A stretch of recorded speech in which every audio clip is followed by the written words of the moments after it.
அனைத்து மக்களும் சொல்கிறோம் ஐயா. காலங்களை சமயங்களை மாற்றுகிறோம் ஐயா.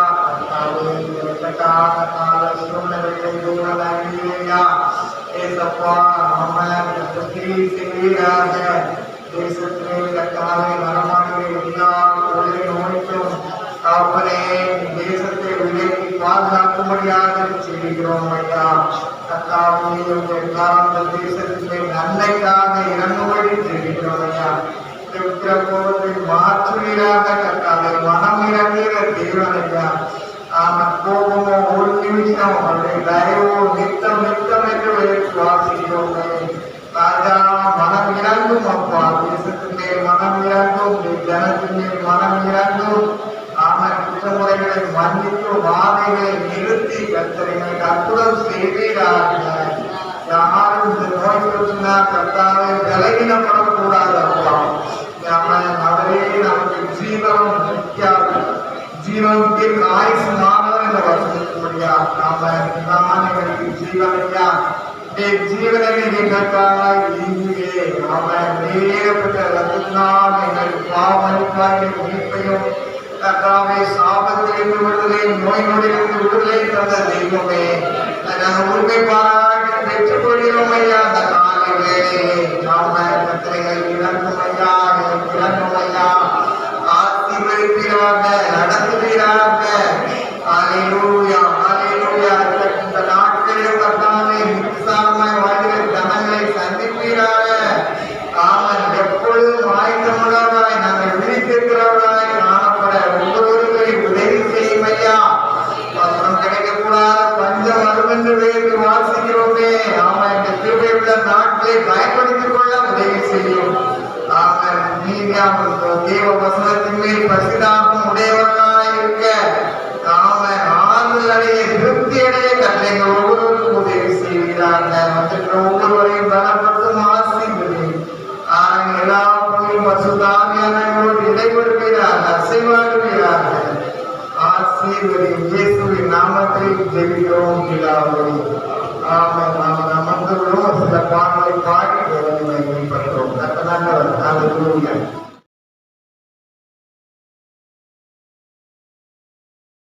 ஹல்லேலூயா. கரங்களை உயர்த்தி சத்தமாய் சொல்லுவோமா? ஹல்லேலூயா. கடந்த நாட்கள் முழுவதுமாய் நம்மை பாதுகாத்தார். ஜீவன் சுகம் நிலைத்தது நம்மை பாதுகாத்ததற்கு நன்றி செலுத்துகிறமாய் சில பாடல்களை பாடி ஆண்டவருடைய நாமத்தை நாம் மகிமைப்படுத்துவோம். முதலாவது பாடல், ஆராதனை நாயகன் நீரே, ஆராதனை வேண்டலும் நீரே, ஆயுள் கொடியவரை உண்மை தொழுதிடுவேன் எங்களை நாம் பாடி ஆண்டவருடைய நாமத்தை நாம் மகிமைப்படுத்துவோம்.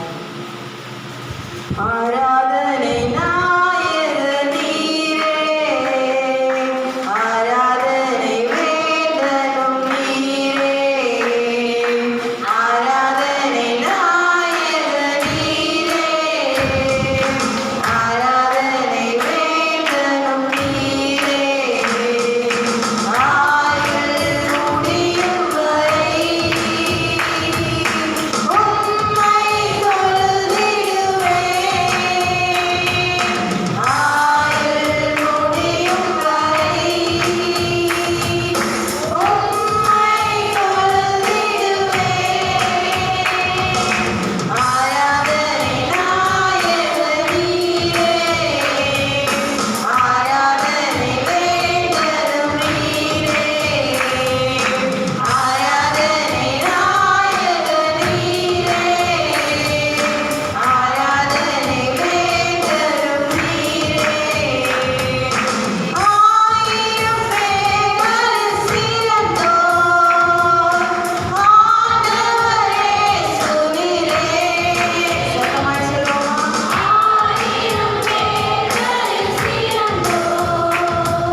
ஆண்டுடைய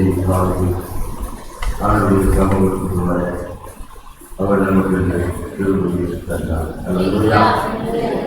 நம்ம பலவிதமான கரைகள் நம்ம உலகம் எங்கிலும் இந்த வைரத்தினால ஏற்படுகிற விபத்துகள், உயிரிழப்புகள், மருத்துவமனையில் சிகிச்சை என்று பல விதங்களிலும் மக்கள் அங்கலாய்த்து கொண்டிருக்கிறார்கள். சில வியாதி வந்தால் தான் கடவுள் தருவார். நமக்கு அந்த திருவையா இந்த மட்டும் சுகம் தந்திருக்கிறார்கள். அதற்காக நாம் அவருக்கு நன்றி சொல்ல வேண்டும். வியாதியை உணர்ந்து நானே அவன் பரிகாரியான வாழ்வு கூடாரத்தை நானே அப்படியே வந்தாலும் நிம்மதிக்கப்பட்டாலும் 4ஆம் அதிகாரி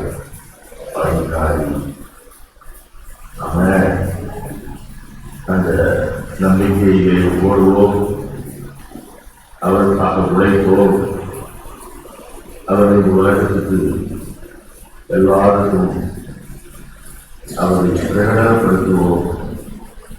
ஆண்டவர் பெரிய காரியங்களை செய்வார். போன வாரத்திலே அதாவது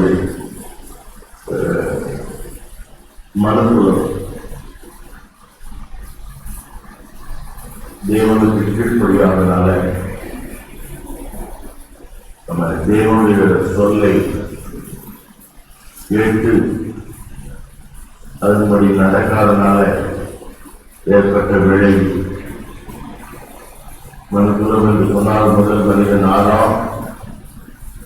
ஆதாமுக்கு கொடுக்கப்பட்ட துணை யாரு? ஏவாள். அல்லேலூயா.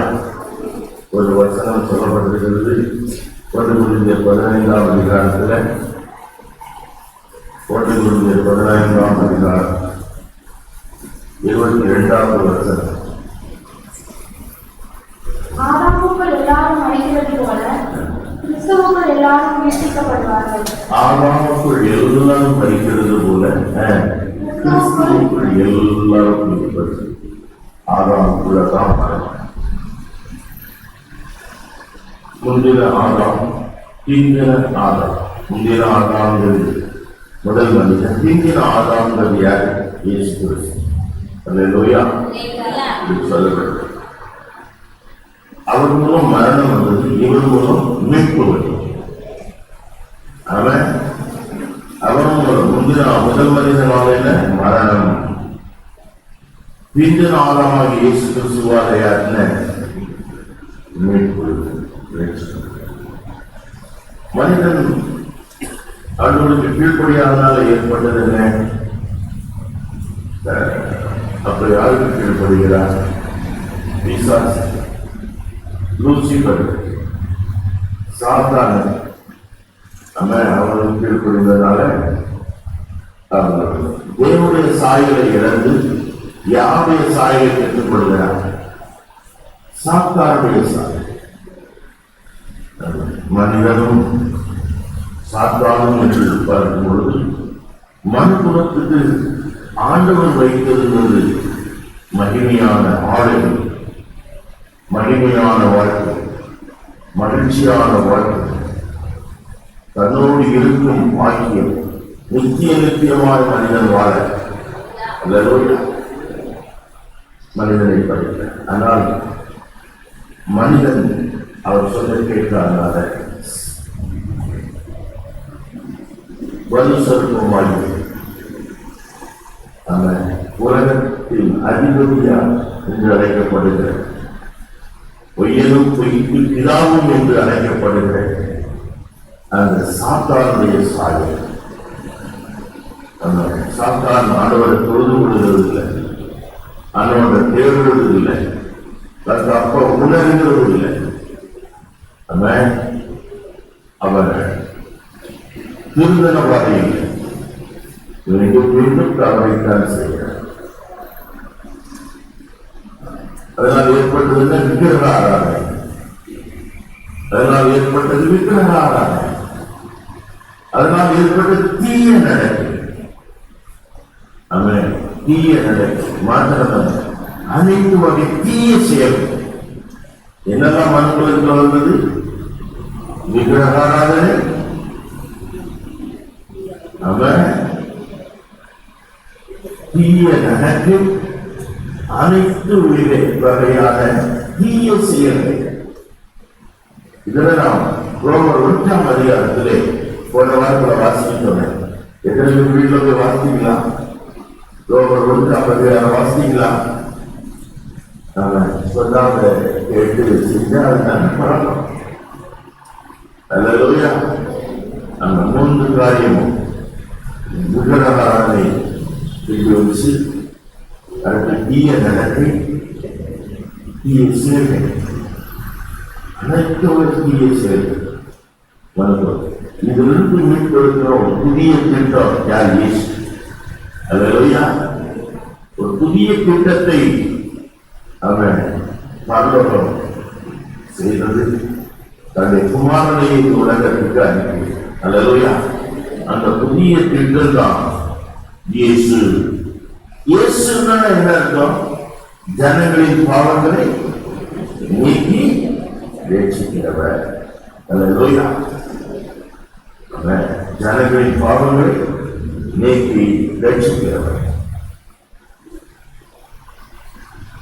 இயேசுனாலே அர்த்தம், அந்த ஒரே அர்த்தம் தானே, ஜனங்களின் பாவங்களை நீக்கி. எவ்வளவு பெரிய பாவம்!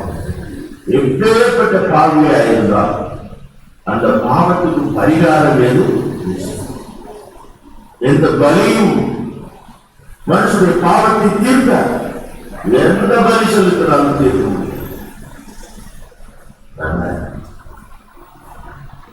உலகத்தில் உள்ள எல்லா மிருக ஜீவன்களையும் பலியிட்டாலும் ஒரு மனுஷனுடைய பாவத்தை செய்ய முடியாது.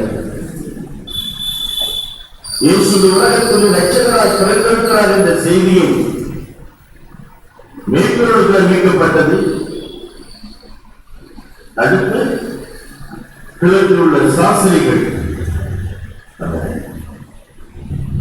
மேய்ப்பர்கள் நேர போய் இயேசுவை தரிசித்தார்கள் குழந்தையாக. இந்த சாஸ்திரிகள் நட்சத்திர வழிகாட்டமே சாஸ்திரிகளுடைய ஞானம் உள்ளவங்க பார்த்தீங்கன்னா, அவன் இஸ்ரவேலின் ராஜா இதெல்லாம் பிறப்பாரு, அரண்மனை எல்லாம் பிறப்பாரு. இவங்க மாட்டு தொழுவத்தை தேடி போய் பார்த்துட்டாங்க. அரண்மனை ஏறதுக்கு போல ஏறதுக்கு ஆச்சரியம். அவன் 2 வயசு குழந்தைகள் எல்லாம் போட்டுட்டான். ஏன்னா தனக்கு 14 ராஜா வந்துருவாரோ அப்படின்னு ஆமைங்க. அப்படி என்றால் 2 வயது குழந்தைகள் என்றால் எந்த பாவமும் செய்யாதது சின்ன குழந்தைகள். அத்தனை குழந்தைகள் அன்றைக்கு சார்பாங்க. அப்ப அந்த குழந்தைகள் ரத்தத்தினால மனிதனுக்கு என்ன ஏற்படல? மீட்பு ஏற்படல. கவனிக்கிறீங்களா? நீங்க அந்த குழந்தைகளால், அந்த குழந்தைகளின் ரத்தத்தினால் மீட்பு ஏற்படல. இயேசுவாகிய குழந்தையினால் தான் மீட்பு. ஏன்னா அவர் தேவகுமாரன். அவருடைய ஜீவனில் கூட என்ன இல்லை? பாவம் இல்லை. தேவ ஆவியினாலே உட்புறத்தியாகி பிறந்தவர். அல்லேலூயா.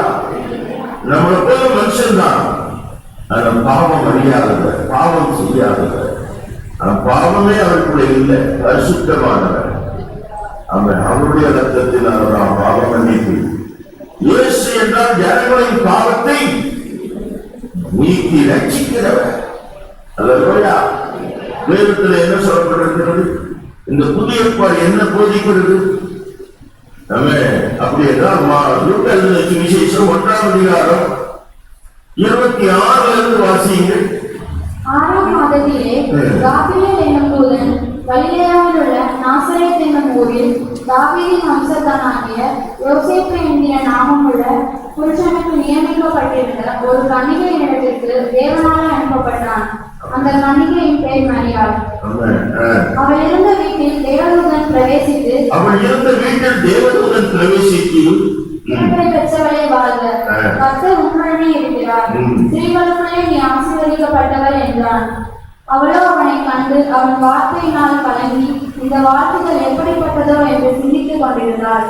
தேவதூதன் அவளை நோக்கி, மரியாதை, பயப்படாதே, நீ தேவனிடத்தில் கிருபை பெற்றாய். இதோ நீ கர்ப்பவதியாகி ஒரு குமாரனை பெறுவாய், அவருக்கு இயேசு என்று பெயரிடுவாயாக. அவர் பெரியவராய் இருப்பார், உன்னதமானவருடைய குமாரன் எனப்படுவார்.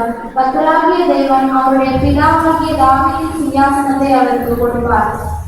அவர் யாக்கோபின் குடும்பத்தாரை என்றென்றைக்கும் அரசாழ்வார், அவருடைய ராஜ்யத்துக்கு முடிவிராது என்றார். ராஜ்யத்துக்கு என்ன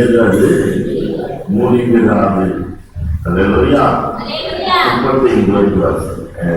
அதற்கு மரியாள் தேவதூதனை நோக்கி, இது எப்படி ஆகும், புருஷனை அறியனே என்றார். தேவதூதன் அவளுக்கு பிரதியுத்தரமாக, பரிசுத்த ஆவி உன்மேல் வரும், உன்னதமானவருடைய பலன் உன்மேல் நிலையிடும், ஆதலால் உன் நிலத்தில் பிறக்கும் பரிசுத்தம் உள்ளது, தேவனுடைய குமாரன் எனப்படும். உனக்கு தடுக்கப்பட்டவர் யார் தெரியுமா? பரிசுத்தம் உள்ளது. அவர் யாரு? தேவனுடைய குமார். இயேசு யார்? தேவனுடைய குமார். தேவனுடைய குமார், தேவகுமாரன் இந்த உலகத்தில் மனுஷகுமாரனாய் வந்தார். தேவகுமாரன் மனுக்குலத்தை மீட்பதற்கான மனிதனாய் வந்தார். வேற யாராலும் என்ன செய்ய முடியாது, மீட்க முடியாது. மீட்பு, மீட்ப, என் மீட்ப யோகோடு சொல்கிறார், என் மீட்பர் உயிரோடு இருக்கிறார். அவன் இயேசு பிறப்பதற்கு முன்பு பல ஆயிரம் வருஷங்களுக்கு முன் வாழ்ந்த யோகு சொல்கிறார், என் மீட்பர் உயிரோடு இருக்கிறார். அந்த மீட்பர் தான் யாரு? இயேசு கிறிஸ்து. அவன் உலகத்தின் பாவத்தை சுமந்து தீர்க்கிற மீட்பர். நம்முடைய பாவங்களை மாத்திரம் அல்ல, சர்வ லோகத்தின் பாவத்தை, 750 கோடி மக்களின் பாவத்தையும் சுமந்து தீர்த்தவர் யாரு? இயேசு கிறிஸ்து. அவர் தேவனுடைய குமாரன். யோவான் எழுதும் பொழுது யோவான் 1:1 வாசியுங்கள். யோவான் 1:1.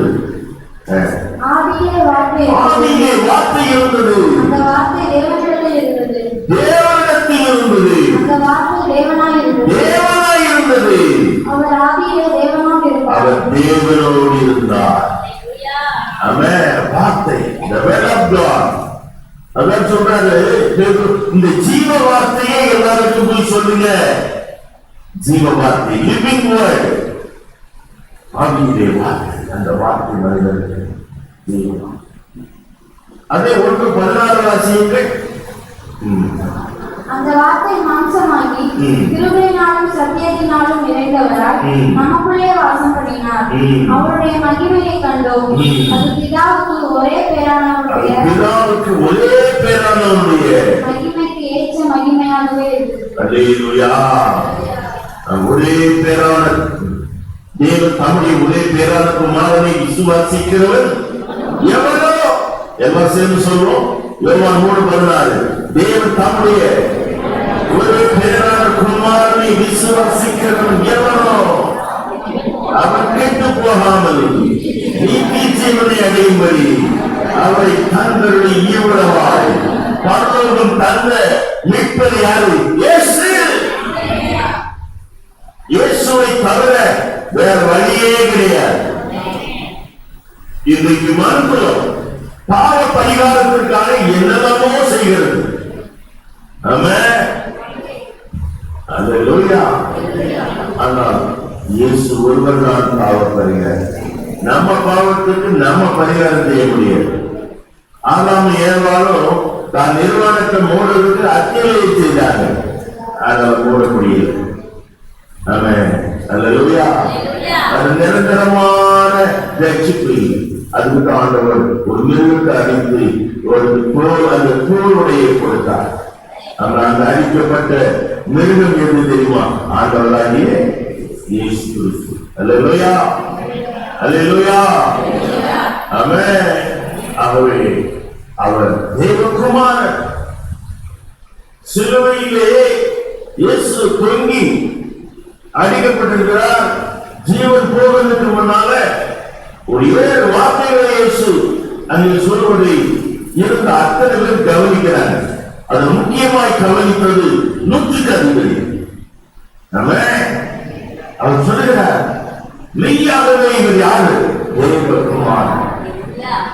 அந்த மனுஷன் அன்னைக்கு ரட்சிக்கப்பட்டான். அந்த சரித்திரம் பரம்பரை சரித்திரங்கள் கூறுகிறது.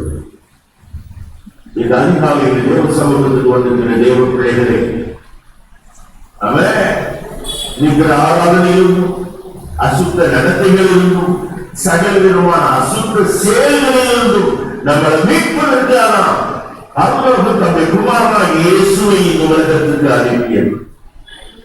இயேசுவை விசுவாசிக்கிறவன் எவனோ அவர் கெட்டு போகாமல் நித்திய வாழ்வை அடைய, அது அவன் நித்திய வாழ்வை, நிம்மதியான வாழ்வை.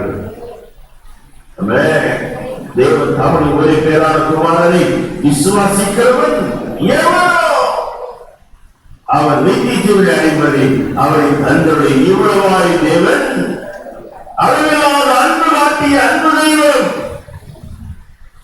அன்பே உருவானவ. அல்லேலூயா. உங்கள் காலையில நமக்காக வந்தவர் உலகத்தில் சொல்லப்பட்டிருக்கிறது. இயேசு உலகத்தில் ஒழுங்காக வந்தார் ஒரு சிறப்பான நோக்கத்திற்காக. இயேசு உலகத்தில் மனிதனாக பிறந்தவருடைய நோக்கம் ஒரு சிறப்பான நோக்கம், ஒரு சாதாரண நோக்கம் அல்ல. அவருக்கு ஒரு ஸ்பெஷல் ஒர்க். சொல்றாரு, என் பிதாவின் சித்தம் செய்து கொடுப்பதே எனக்கு சாப்பாடு கிடையாது. கவனிக்கிறீங்களா? பிதாவின் சித்தத்தை செய்து முடிப்பதே என்னுடைய போஜனம். நம்ம கண்ணும் கருத்துமாக அவர் வந்த நோக்கத்தை முடித்தார். அவர்கள் கடைசியில் சொல்லும்போது எல்லாம் முடிந்தது. சொல்லுவோம், நமக்காக, நம்ம மீட்புக்காக, நம்முடைய பாவ பரிகாரத்துக்காக, நம்முடைய வாழ்வுக்காக, நம்ம சமாதானத்துக்காக, நிம்மதிக்காக அவர் தன்மையை கொடுத்தவர். எல்லாம் முடிந்தது. இதாவே நான் செய்யும்படி நீ எனக்கு நியமித்ததை செய்து முடித்து. யோவான்ல சொல்றார், நான் முடிச்சிட்டேன். நம்ம கடமையை நம்ம செய்யணும்ல. ஆண்டவர் வந்த நோக்கத்தை அந்த 30 வயசுல அப்பா அம்மாவுக்கு கீழ்ப்படிந்து அவரோடு கூட யோசேப்பு கூட சேர்ந்து அவருடைய பணிகளார். 30 வயசு முடித்த உடனே அவர் ஞானத்தால் எழுதுகிறார். பரிசுத்த ஆவியானவர் இறங்குகிறார். பரலோகமே சாட்சி கொடுத்து இவர் என் நேசகுமாரன், இவர் மேல நான் எப்படி இருக்கிறேன், இவர் சொல்வதை கேளுங்க அப்படிலாம் இருக்கிறது. அல்லேலூயா. அவருடைய அருமையான தேவனுடைய பிள்ளைகளே, அவன் அவன் சீக்கிரத்தை ஒரு சிறப்பான நோக்கத்திற்காக இயேசு இந்த உலகத்திற்கு வந்தார். ஒன்று, அதை சொல்லும் பொழுது சகையின் வீட்டில் இப்படி ஒரு சத்தத்தை சொல்ற சகையும் லூக்கா எழுதின சுவிசேஷம் 19ஆம் அதிகாரம், லூக்கா எழுதின சுவிசேஷம் 19ஆம் அதிகாரம். கவனிக்கிறீங்களா? நமக்கு எப்பவுமே தெரிஞ்ச மாத்திரதா பேராசிட்டமால். இப்ப வர்ற காய்ச்சலுக்கு தொடர்ந்து அதை போறது 4 மணி நேரத்துக்கு இருக்காங்க. 650 டாக்டர்ஸ் எல்லாம் சொல்றாங்க, எத்தனை வாட்ஸ்அப்ல டாக்டர் சொல்றாங்க, காய்ச்சல் விட்டுறாங்க, அப்படியே விட்டு படுக்கிறாங்க. தொடர்ந்து டெம்பரேச்சரை என்ன செய்ய சரியா வைங்க. அந்த டெம்பரேச்சரை உடல்ல இருக்கிற வெப்பத்தை சரியா வைக்கிறது என்னது? அது பேராசிட்டமால். அதனால அப்படிங்கிறோமா? எப்போதும் கவர்மெண்ட் ஹாஸ்பிட்டல் போல கொடுக்கிற மாத்திரம் அதுதான். 2 மணிக்கு எழுதி கொடுப்பாங்க 10 மாதிரி. இப்ப அதுதான் பயன்படுது இப்ப காலகட்டத்தில். அப்ப வேத வசனம் தெரிஞ்சதுதான் நினைக்க கூடாது, மறுபடியும் அதை வாசிக்கணும். என்ன சொல்லப்பட்டிருக்கிறது? அந்த 19:10 இறந்து போனதை தேடவும் ரட்சிக்கவும் மனுஷனுமா உலகத்திற்கு வந்தார். இழந்து போவதை தேடவும் ரட்சிக்கவுமே மனுஷகுமாரன் வந்திருக்கிறார். ஜீசஸே சொன்னார் சகேயு வீட்டுல. சகேயு இயேசுவை எப்படிப்பட்டவரோ என்று பார்க்கிற வகை தேடினான். அவன் ஒளிஞ்சிருந்து பார்க்க முயற்சி பண்ணான்.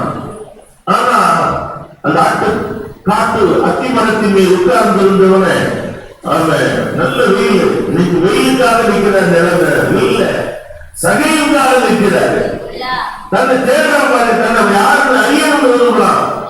அவனை பார்த்து சக்கையுமே அவன் நம்ம வாழ்க்கையில எங்க இருந்தாலும் நம்ம தெரியும், நம்ம பேர் தெரியும், நம்ம எல்லா விஷயமும் அவருக்கு தெரியும். வீட்டுக்கு போறாரு, அவரு அதனை போனான். வீட்டுக்கு போறாரு, இந்த வீட்டுக்கு என்ன வந்தது? ஏன் சொன்னாரு? ஆண்டவரே, நான் அநியாயமா சம்பாதிச்சா அதை திரும்ப எப்படி கொடுக்கிறேன்? என் ஆஸ்தியில பாதியை ஏழைக்கு கொடுக்கிறேன். முதல்ல என் ஆஸ்தியை எனக்கு பாதியை வேலைக்கு கொடுக்கிறேன். ஏன்னா அது கொடுக்கப்படாத ஒரு சந்தோஷத்தை இயேசு வீட்டுக்கு வந்தவர்களே அந்த சந்தோஷத்தை பெற்றுக்கொண்டார். அதனால சொன்ன என் சம்பாத்தியத்தில் பாதியை ஏழை கொடுக்கிறேன். இரண்டாவது, எவ்வளவு நான் அநியாயமா வாங்குறதா அதை எப்படி கொடுக்கிறேன்? இதுதான் மனதில் வாழ்க்கையில உணவடையிறதுங்க. அப்பதான் சொல்றாங்க, இந்த வீட்டுக்கு எழுவது பழைய வாழ்க்கையில ஓடிக்கொண்டிருக்கிறது இல்லை. அவன் எல்லாரும் ஓடுறதில்லை, எல்லாரும் ஓடுறாங்க. அதோட ஓடுறேன், எதுக்காக ஓடுறாங்க யோசிக்கணும். அங்க திருட்டம் சொல்றாரு, இந்த வீட்டுக்கு இடம் வந்தது இழந்து போனது தேடவும், இழந்து போன நிம்மதி, இழந்து போன தேவ உறவு, இழந்து போன தேவனுடைய ஐக்கியம், இழந்து போன தேவனுடைய ஆசீர்வாதம், இதை கொடுத்து வந்தவன் யாரு? ஏசப்பா. ஏதோ தோட்டத்திலிருந்து வெளியே அனுப்பப்பட்டார். அதை விட பெரிய தோட்டம் பரலோக ராஜ்யம். அல்லேலூயா. ஆமென். அந்த நித்திய ஜீவனை கொடுக்க பேசுகிறார். கொலோசியர் 1ஆம் அதிகாரம், கொலோசியர் 1ஆம் அதிகாரம், கொலோசியர் 1ஆம் அதிகாரம் 13ஆம் வசனத்தை வாசியுங்கள். இருளின் அதிகாரத்தினின்று, என்ன அதிகாரத்தினின்று? இருளின் அதிகாரத்தினின்று நம்மை விடுதலையாக்கி, இருளின் அதிகாரம். அந்த இருளின் அதிகாரம்னா அந்த அதிகாரம் நம்ம எப்படி நடத்துறது? ரோமர் 1ஆம் அதிகாரத்தை நீங்க வாசித்து பாருங்க. இன்னைக்கும் வாசிக்காம இருக்க வேண்டாம். இருளின் அதிகாரம், இருளின் செயல்பாடுகள், இருள் நம்மளை, இருள்னா என்ன? சாத்தான். அவன் நம்ம எப்படி நடத்த முயற்சிக்கிறான்? நான் ஒளியில் இருக்கிறது போல நீங்கள் என்ன செய்யுங்கள்? ஒளியிலே. நான் உலகத்துக்கு வெளிச்சம், நான் இந்த உலகத்துக்கு ஒளியாயிருக்கிறேன். இருளின் அதிகாரத்தில் ஒன்று நம்மை விடுதலையாக்கி தமது அன்பின் குமாரனுடைய ராஜ்யத்துக்கு உட்படுத்தி நம்முடைய பயிர்கிற பிதாவை பொறுத்திருக்கிறேன். இருளின் அதிகாரம். அந்த காலத்தில் இந்த ஆச்சரியமான ஒளியிடத்தில் வருடத்துடைய புண்ணியங்களை அறிவிக்கும்படி நம்ம ஆண்டவர் தெரிந்து கொண்டாராம். சொல்றாரு 1:2 சொல்றாரு, அந்த காலத்தில் என்று, இருளில் என்று, இருளின் அதிகாரத்தில் என்று. அல்லேலூயா. அருமையான தேவனுடைய பிள்ளைகளே, ஒரு சரியான பாதையில நடக்கணும். என்ன சொல்லுங்க? இன்றைக்கு முக்கியமான வார்த்தையில சரியான பாதை. ஒரு கிறிஸ்துவ பத்திரிகையாளர் தன்னுடைய பிரயாணத்தை தொடருங்க ஏர்போர்ட்ல போய் உட்கார்ந்து இருக்கிறார். தூங்கிட்டார். திடீர்னு எல்லோரும் என்ன செய்யறாங்க? ஏர்போர்ட்ல வெயிட்டிங் ரூம்ல இருந்து வேகமாக ஓடுகிறார்கள். லக்கேஜ் எடுத்துட்டு பிளேனுடைய ஏரோப்ளேனுடைய வாசலை நோக்கி ஓடுகிறார்கள். எல்லாரும் ஓடுறாங்க. நம்மளும் தூங்கிட்டு இவர் பையன் ஏறி உட்கார்ந்த போய் உட்கார்ந்து தூங்கிட்டார்.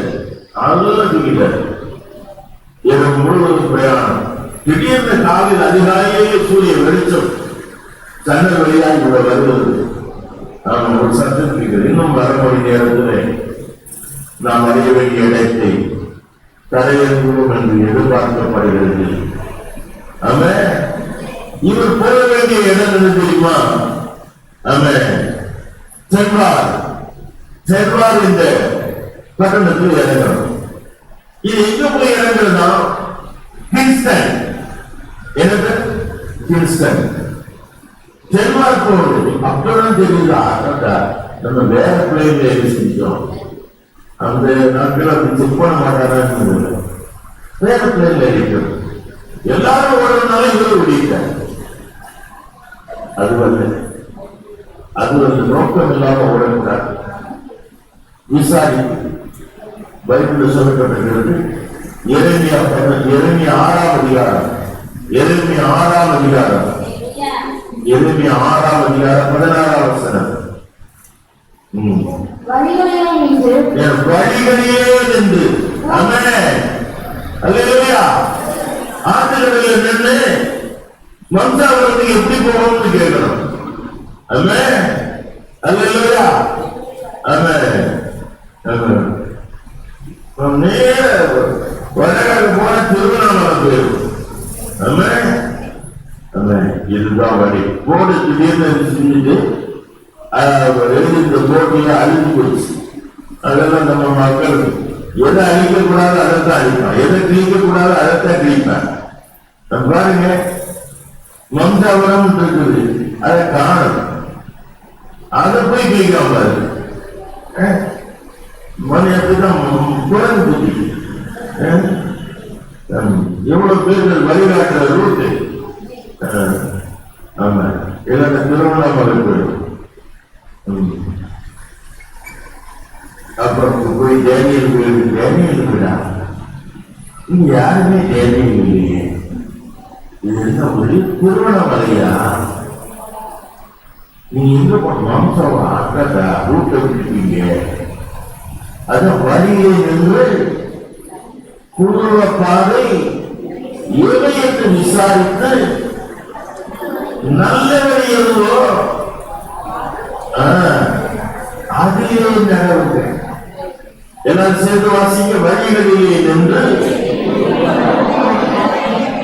கேட்டு விசாரித்து நல்ல வழி எங்கே என்று பார்த்து அதிலே நடவுங்கள்.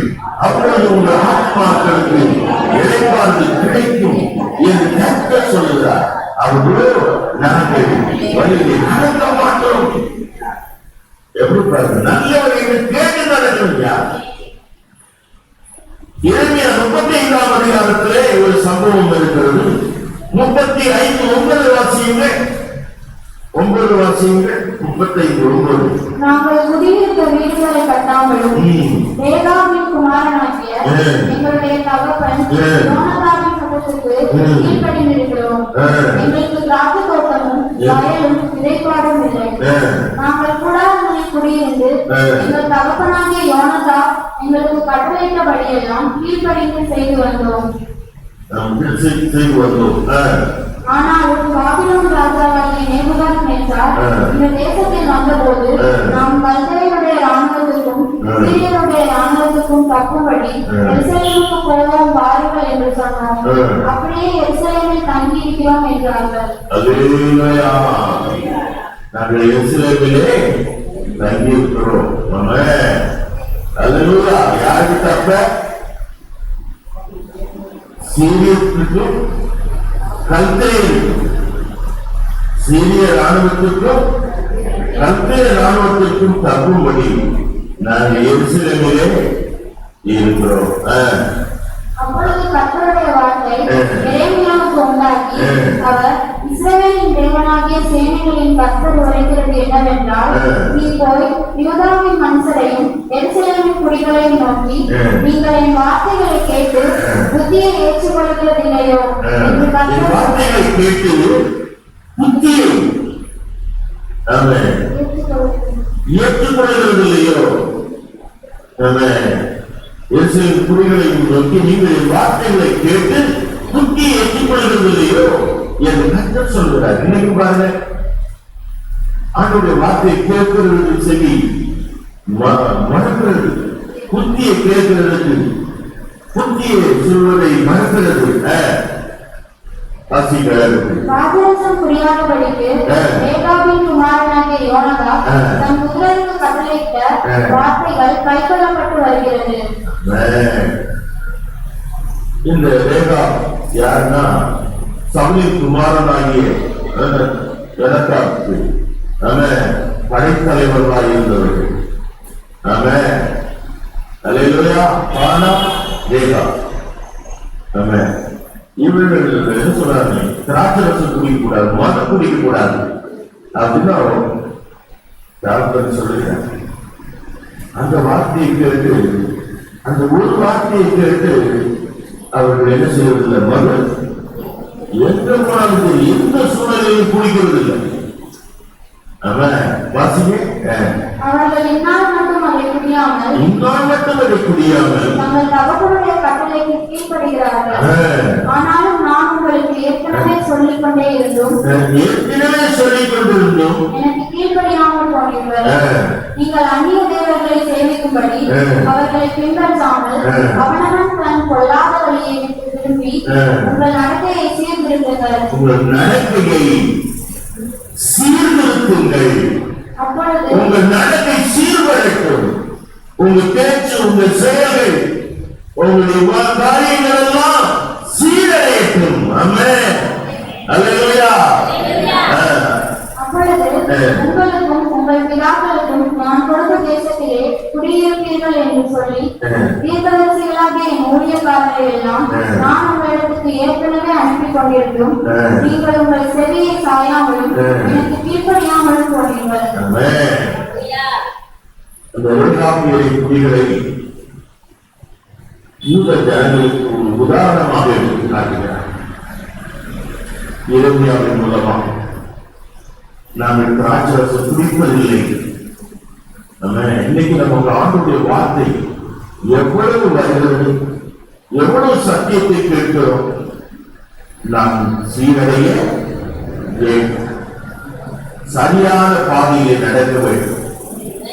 சரியான பாதையை காட்டினவர் யார்? நம்முடைய ஆண்டவர். நானே வழியும் சத்தியமும் நானே வழி, என்னால் அன்றி உனக்கு நிம்மதி இல்லை, என்னால் அன்றி உனக்கு விடுதலை இல்லை. நானே வழி, நானே சத்தியம், நானே ஜீவனை. அல்லேலூயா. சரியான பாதையை நடக்குவோம்.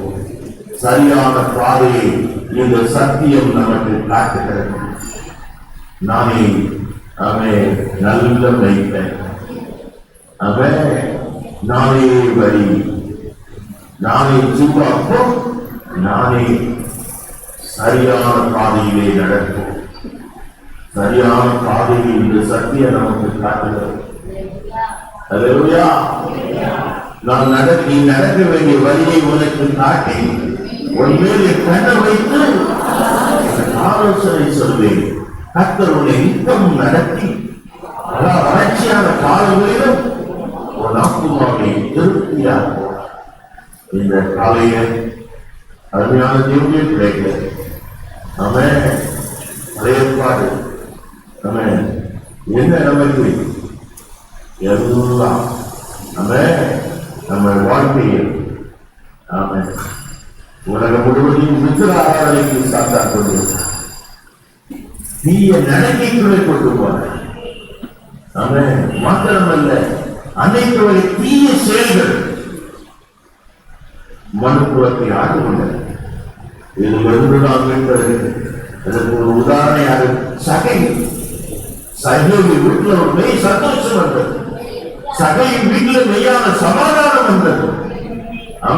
ஒரு பெரிய நிறைவு வந்தது. நம்ம வீட்டில் ஒரு மெய் சந்தோஷம் நிறைவு வர ஒரே வழியால்தான் இயேசு. அதைத்தான் இருப்பாரு நமக்கு போனி. ஒரு பெரிய நோக்கத்திற்காக இயேசு உலகத்துக்கு வந்தார்.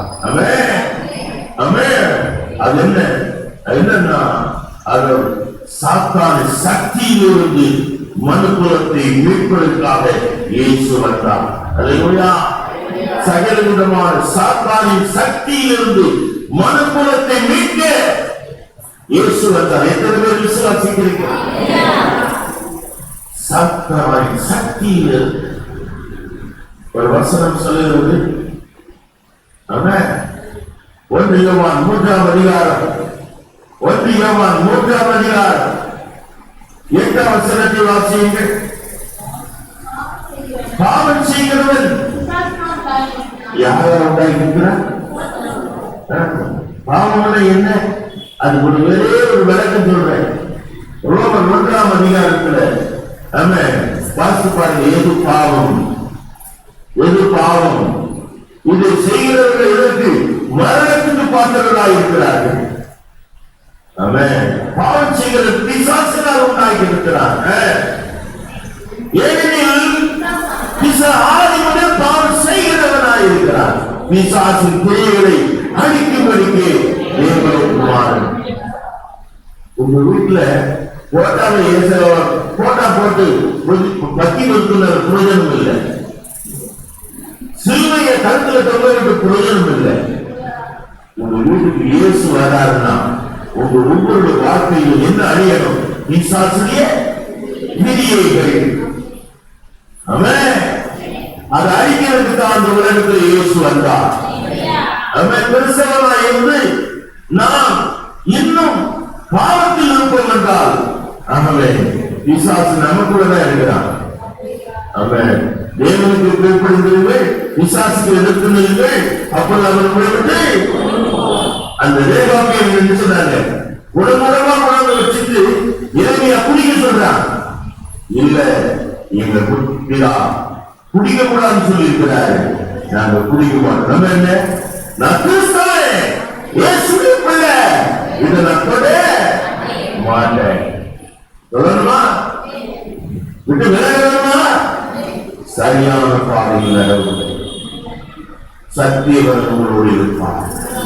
சகல நன்மைகளும் உங்களுக்கு தருவார்.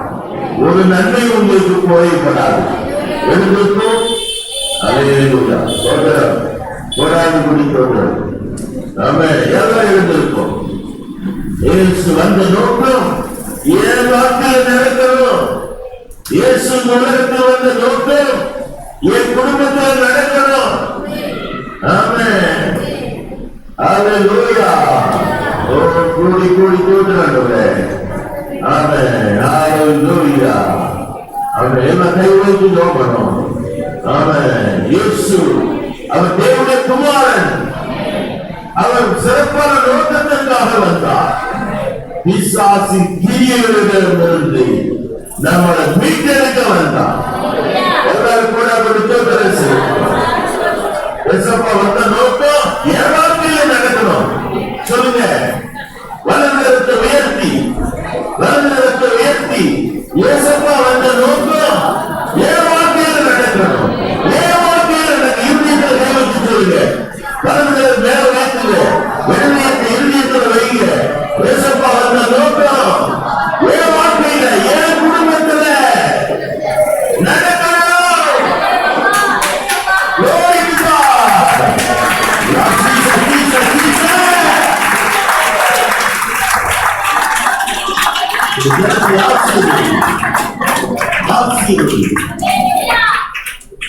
அவன் ஆண்டவர் சொல்றாங்க, வேதாத்தியரை பாருங்க, உடம்புடமா கொண்டு வச்சுட்டு குடிக்கிற சொல்றேன்.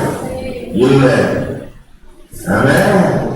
இவனதான் எங்க அப்பா, எங்க தாத்தா, எங்க பாட்டன் எங்க குடிக்க கூடாதுன்னு சொல்லி இருக்கிறார். நாங்க குடிக்க பாருங்கப்பா. இந்த ரேகாவின் குடிகளை பாருங்க. நாம் ஒரு நல்ல உதாரணமாக இருப்போம், நல்ல மாதிரியாக இருப்போம். நம்ம தெருவுக்கு, நம்ம இருக்கிற ஏரியாவுக்கு ஒரு வெளிச்சமாக இருப்போம். எங்கள் சர்வ வல்லமையுள்ள தேவனே, உங்களுடைய ஜனத்தை ஆசீர்வதி. இந்த ஆராதனை யாரை ஆசீர்வதி? கொரோனா இந்த தேசத்தை விட்டு ஒழியட்டும், உலகத்தை விட்டு ஒழியட்டும். உலகத்தின் பாவத்தை சுமந்து தீர்த்தவரே, பிசாசின் கிரியையை அழித்தவரே, இந்த கொரோனா குடியிலிருந்து மனுக்குலத்தை காப்பாற்றும். காத்துக்கொள்ளும் இரட்சகர் இயேசுவின் நாமத்தில் பிதாவே, என் ஆத்துமாவே முழுவதுமே ஒரு பரிசுத்த நாமத்தை ஸ்தோத்திரி.